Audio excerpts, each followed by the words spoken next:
Москва.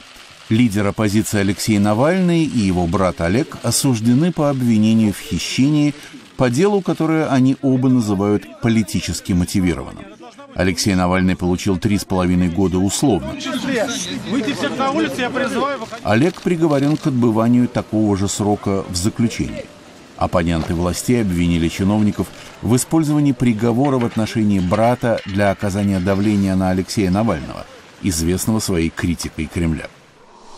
В столице Пакистана Исламабаде полиция вновь арестовала Заки Уль-Рехман Лахви вскоре после его освобождения под залог. Лахви – главный подозреваемый в нападениях в индийском городе Мумбаи в 2008 году.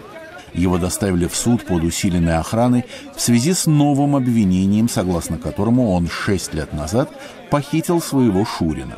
18 декабря судья, рассматривавший дело о терроризме, освободил Лахви, сославшись на отсутствие доказательств по мумбайскому делу. Прокуроры считают Лахви вдохновителем терактов 2008 года. Также в Пакистане звезда крикета Юнис Хан посетил пешаварскую школу, где талибы во время нападения 2 недели назад убили 151 человека, в основном детей. Хан привез в дар форму и снаряжение для игры, подаренные национальной командой по крикету Новой Зеландии для учеников, раненых при нападении. В Кабуле прошли протесты против обращения иранской стороны с афганскими беженцами. Активисты обвинили иранских чиновников в бесчеловечности. Протестующие призвали правительство Афганистана и международное сообщество принять меры для удовлетворения потребностей около 1 миллиона афганских беженцев на территории Ирана.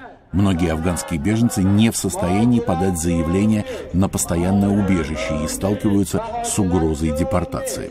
Афганцам запрещено жить в 9 провинциях Ирана. Таджикские интернет-пользователи не смогли получить доступ к некоторым излюбленным веб-сайтам, в том числе YouTube и популярной российской социальной сети «Одноклассники». Представитель одного из крупных интернет-провайдеров сообщил Радио Свобода, Радио Свободная Европа, что агентство правительственной связи поручило провайдерам временно блокировать эти сайты. Агентство опровергает это утверждение.